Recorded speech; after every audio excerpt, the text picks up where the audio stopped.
welcome back. Today we're talking about Chapter 4, supporting the power system in troubleshooting computers. So today we're going to describe the methods and devices for keeping your system cool, select a power supply to meet your power needs, demonstrate an organized approach to solving any computer problem. Okay, so in IT, you are a problem solver. That is going to be your most useful skill, to be able to use a process of elimination where you figure out, okay, if it's not this, then what could it be? Could it be this? But we'll talk about that a bit later. Troubleshooting problems with the electrical system, troubleshooting problems with the motherboard, processor, and RAM.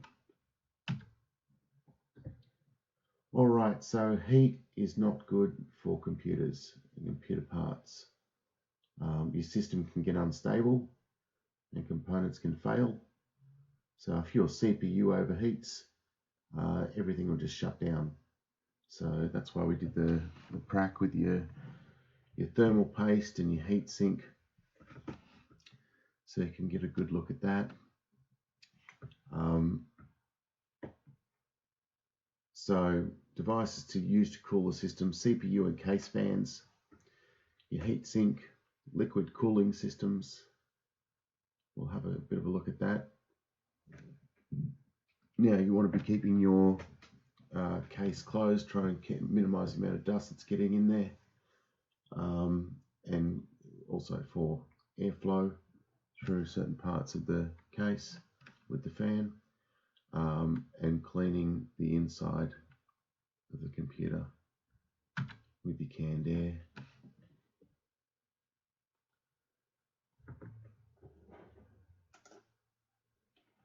Alright, so good coolers maintain a temperature roughly 32 to 43 degrees.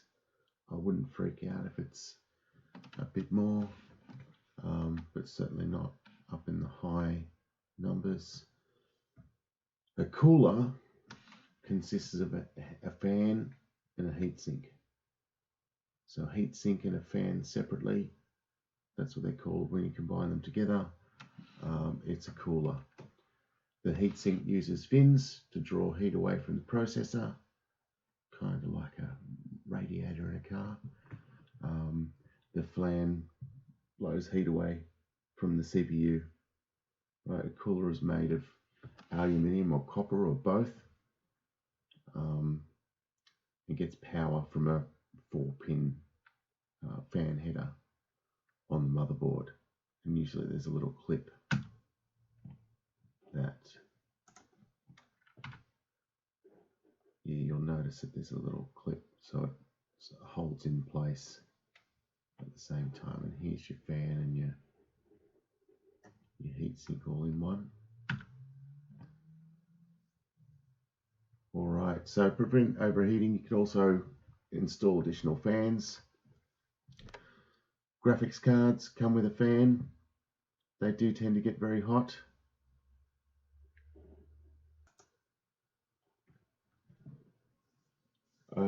You can also install fan cards next to graphics cards, but you'll find any decent graphics card will have plenty of cooling on it anyway these days, but we can have a look at that in a minute.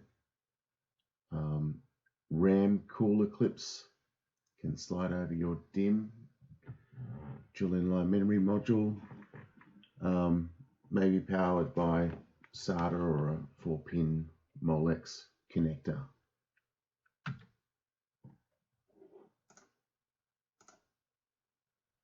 Right, so here's your little fan card. But let me have a look.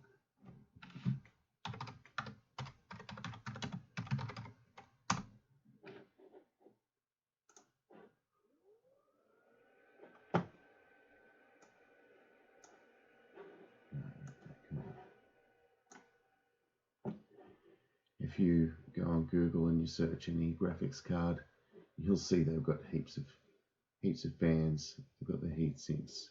Everything's nice and cool. Yeah. And then here is our dim cover that is drawing heat away, and that has a fan. And there is a Molex connector there to power it. But look, I was reading the other day about SSDs that are doing 7 gig a second speeds.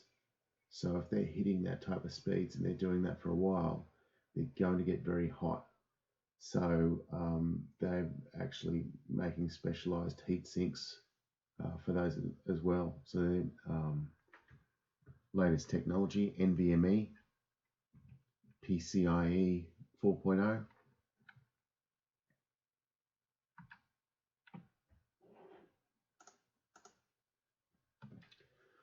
Liquid cooling. Okay, so if you're a hardcore gamer, you may get into liquid cooling systems. I haven't played with that sort of stuff much. It kind of worries me to play with, have liquid near electrical equipment, but yeah. And you have a small pump that pumps liquid around the system, and you've got some fans, and I'm sure it's very efficient. Right, power supplies. Reason to replace power supply if it fails. So again, if you hear that a whining noise coming out of your power supply, probably not a good thing. It's either failing or it's not adequate. It's not keeping up with your needs. So it's struggling, hence the whining. Yeah. Okay. So when building a new system, you can purchase a computer case with a power supply already installed, or you can get it separate. All right, so some things to consider with power supplies, your form factor. Okay, so how big that case is, and your motherboard, and how you can fit everything in. It's pretty important. Wattage ratings. How powerful is this power? Oh, Mario. You'd think it's 6 o'clock in the morning. I wouldn't get messages, but anyway. Number of, sorry, where was I? Yeah, wattage. Okay, how much can it do? Number and type of connectors. So, what type of connectors do you need? Let's have a look.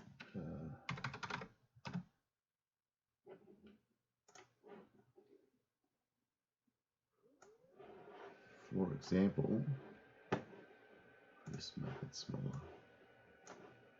Here's a Berg connector. Berg connectors were used to connect floppy drives. So it's probably not a priority for you these days to have a Berg connector on your power supply. However, show me Molex.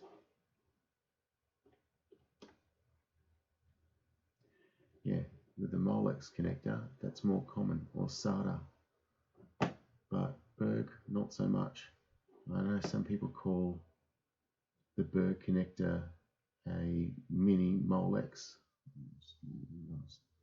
You can call it that if you like, but really it's a Berg connector. Annoys me. All right. Fans inside the power supply unit, they're going to be fairly adequate anyway. Dual voltage options, can you switch it between, let's say, American and Australian? And the warranty that comes with it. Warranties are good. Okay, so connectors, this is quite common connectors. SATA for your SATA drives. Molex powers quite a few different things. You saw what was it? A DIMM cooler with a Molex connector, and your 24-pin P1.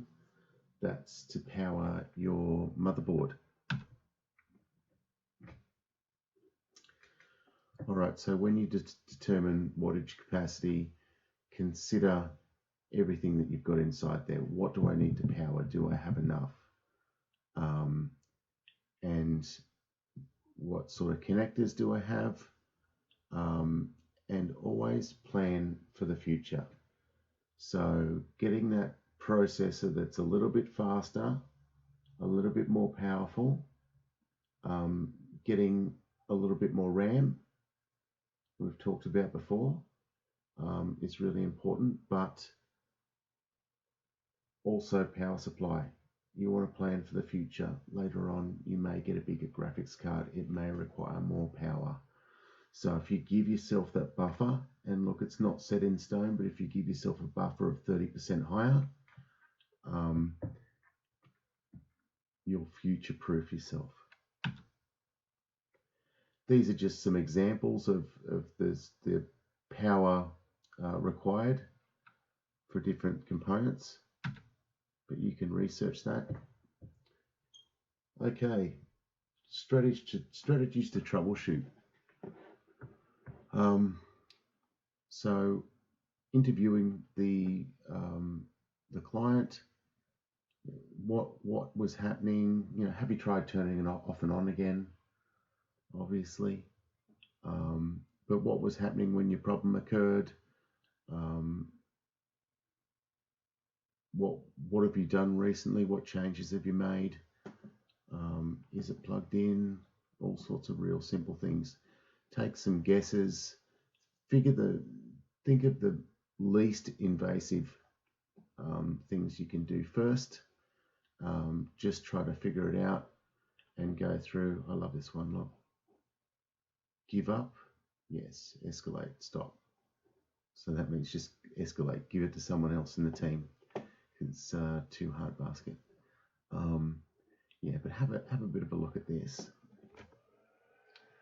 But step by step, working through a problem, finding out, thinking of the things that could possibly be. If they are not those things, then you've ruled out certain things. Okay, the other day, computer that was working fine in the lab, just suddenly was having RAM issues, wasn't very happy. So the students pulled out the DIMMs and tried them one by one, and none of them worked. And it turned out that the first slot was faulty. So that's fine. Good, we figured that out. I went out the back. I got another machine because we've got plenty of machines out the back. It's not an issue. And they set up a new machine. They pulled the hard drives out. They transferred everything over. There's nothing wrong with the RAM, just the slot. And these things happen. So unless you want to get into electronics and take the slot off and solder a new slot on a 12, 13-year-old machine, it's not really worth it. We've got a ton of them out the back. Okay. Oh, we've got some steps. Yep. Interview the user, backup data. Okay. Examine the system, analyze the problem, make any initial determination, test your theory, put things into action. After you know the source of the problem, plan what to do to fix it, verify the problem is fixed, document the outcomes and what you've learned. What about have the user tested?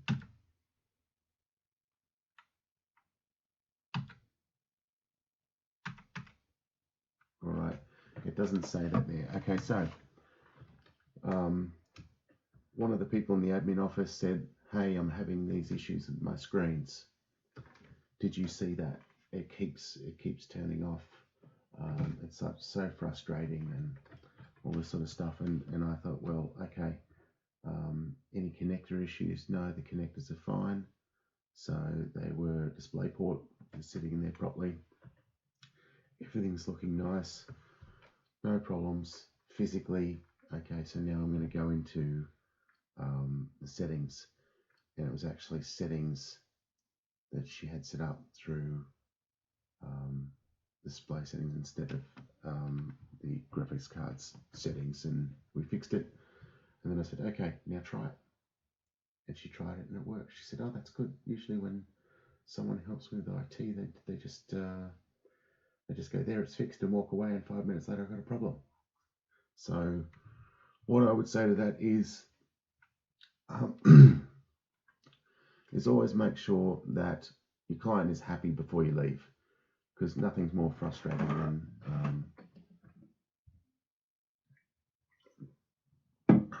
than having the problem occur when your support person leaves. Okay, so troubleshooting resources. Yes, the web. Google is your friend. Okay, chat forums. Most likely someone has had your issue before. YouTube videos are great. If you're Googling certain words and it's not giving you the results you need, think about how someone else would explain it. Rearrange your words. What's another way of saying that? Okay. Any diagnostic software, user manuals. Okay, we talk about those a lot. Bouncing ideas off each other. So you find in class, when you're working by yourself, you can get quite frustrated when you can't figure out what's going on. But when you work with a friend, when you work with someone else, two heads are better than one. And it becomes more of a fun learning experience. That's why we try to encourage teamwork. And you will need to be able to get along with other people in the industry in the future. Okay, so when interviewing the user, can you describe the problem? What's the error message? If you get a blue screen and it's all these numbers and stuff like that, good. Go and Google that. Don't be afraid of it. Any issues? What have we got? When did the problem start? Was it last week? Was it a month ago? Was it yesterday? What were you doing at the time it occurred? What programs or software were you using? Have you made any changes lately? Have you installed any new programs that you don't normally have? Have you changed any hardware? Have you updated any drivers? Has someone else used your computer? Maybe it's their fault. Is there some valuable data on your system that's not backed up? Can you show me how to reproduce your problem? What's going on? Show me. Physically show me. Take a seat. All right, so step 1's interviewing the user and backing up data. Rule 2, establish your priorities. Beware of user error. And there's always user error. There's like the biggest problem with computers. Users. You ever on the phone to someone, you tech support, and they say, oh, sounds like a picnic. And you have no idea what that means. Problem in chair, not in computer. Picnic. Watch out for that one. All right. Keep your cool and don't rush. Don't lose your temper with the customer. Step through it methodically and slowly. Break it down into pieces.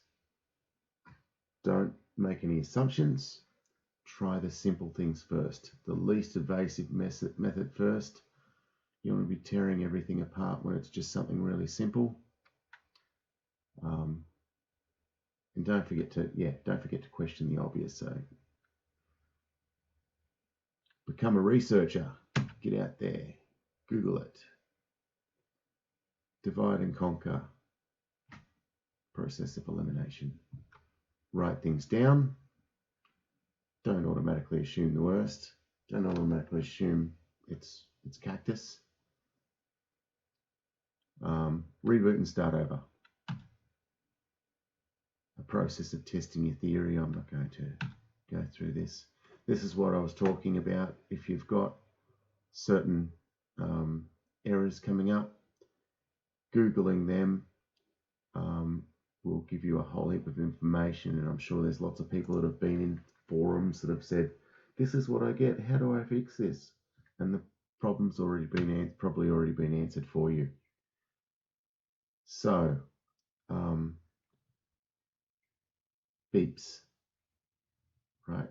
So, according to the manufacturer, different beeps mean different things. So 1 long beep, 3 short beeps is a video problem. 4 or 5 beeps would be a RAM problem. But it can vary between manufacturer. Have a look at that. That's a rough description, but you'll have something in your manuals as well. So that's a cool thing to know.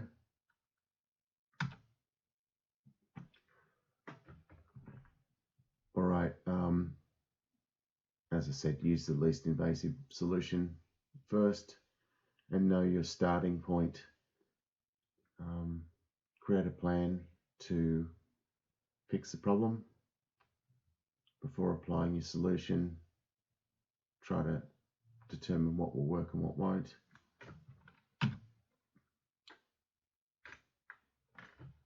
All right, so after fixing the problem, reboot the system, verify that all is well. Can you reach the internet? Can you use a printer?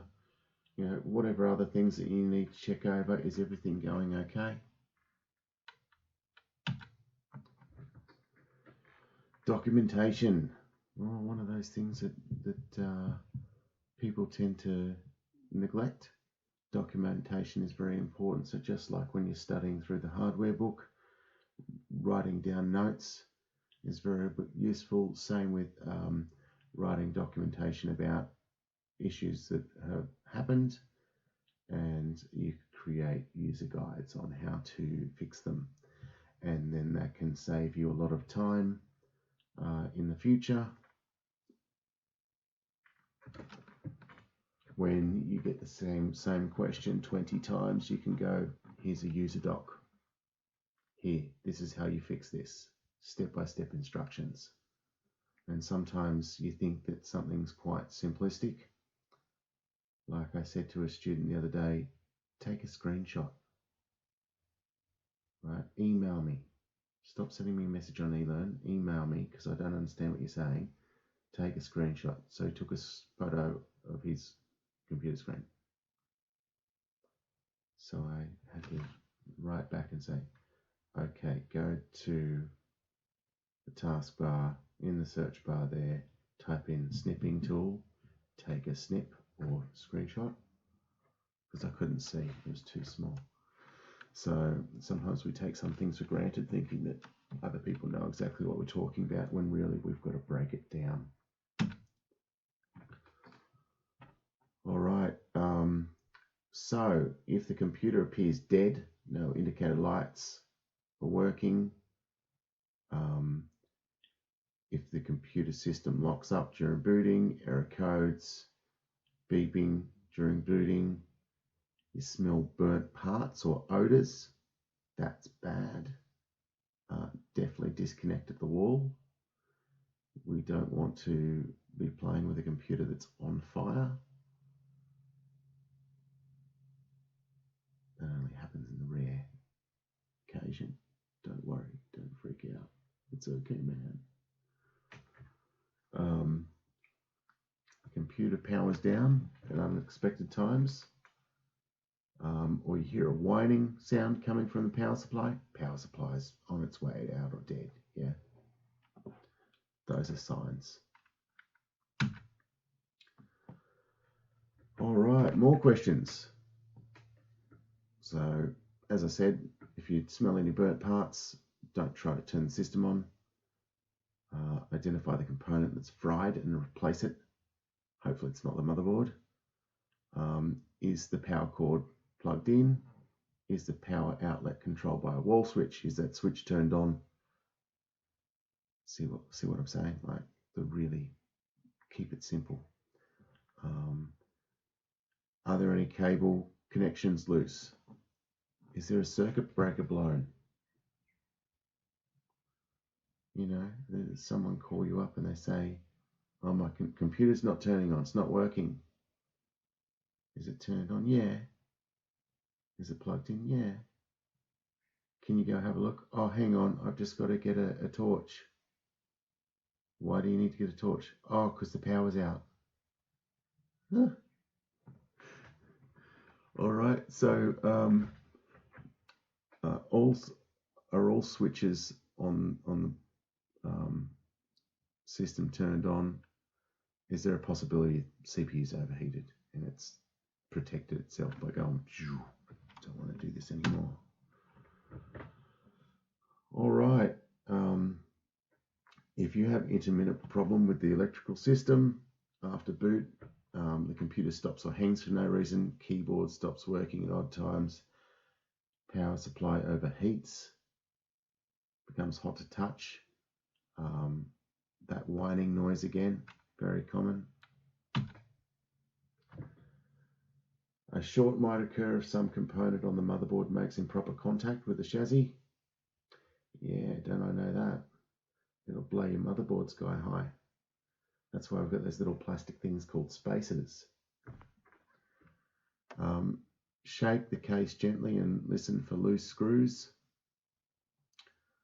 Short circuits on the motherboard might also cause problems. Look for damage on the bottom of the motherboard. So yeah, if you have a loose screw in there, it could touch two connectors and not good.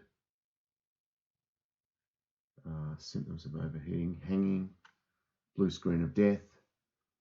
You can't hear the fan running, or fan makes a whining noise. You can feel air being pulled into or out of the case. If you suspect overheating, go into BIOS, have a look in there. There's temperature monitors.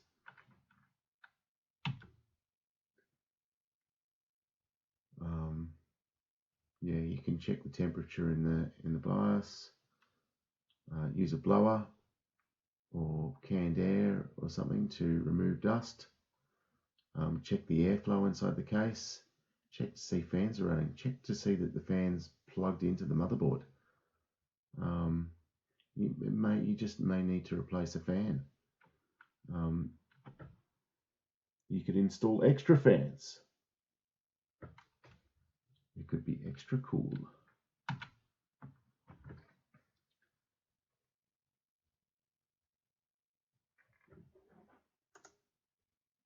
All right, things to do. Place the case so it's a few inches of space around the case, not directly up against a wall and a couple of walls or things like that. Make sure the cooler's connected.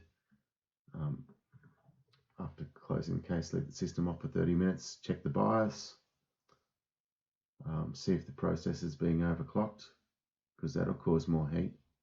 The faster it's going, the hotter it'll get. Replace the thermal compound, so that thermal paste.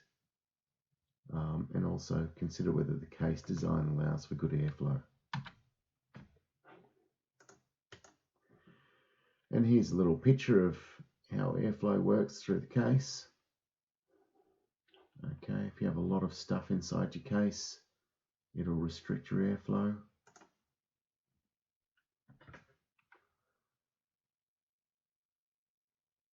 Right, so the power supply has vents on it to try and keep it cool.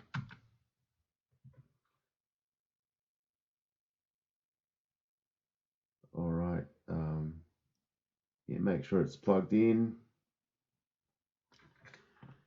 Check connectors on both sides of the AC adapter. Check connection on the DC jack.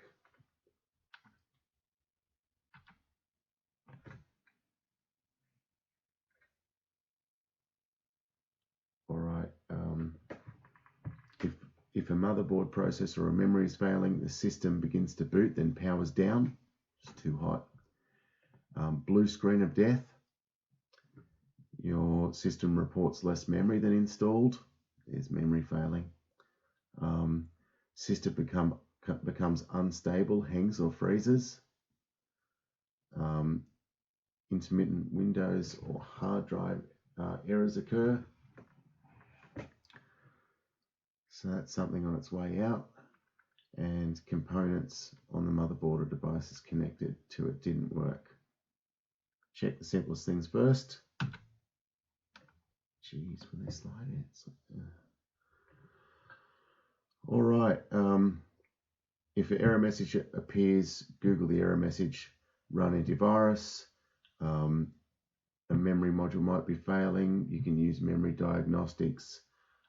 Check for potential hardware problems using Device Manager.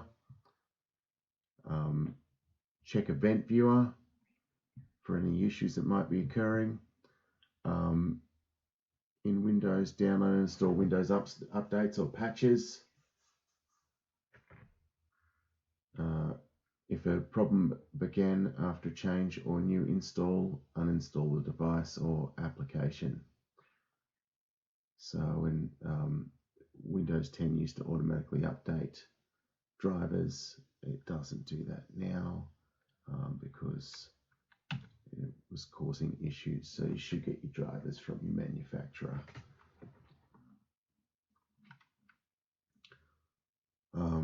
Use the system window to find out how much RAM is installed. Consider upgrading. RAM is very important. The more the better. Check BIOS. Disable any quick booting features. Then look for errors during boot. Flash your BIOS, so maybe you need to update your BIOS. Maybe you've got an issue there. Check your motherboard manufacturer's website for diagnostic software and update all drivers.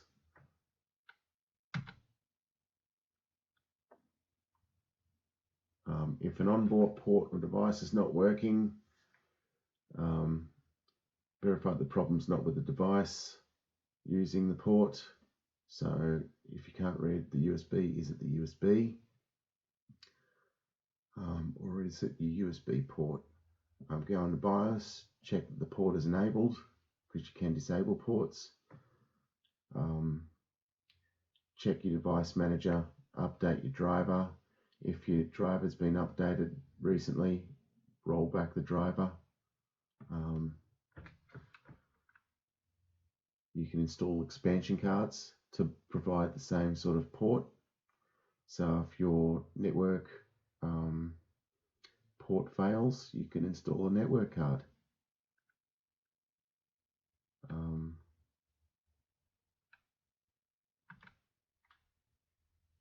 Good. Windows startup repair.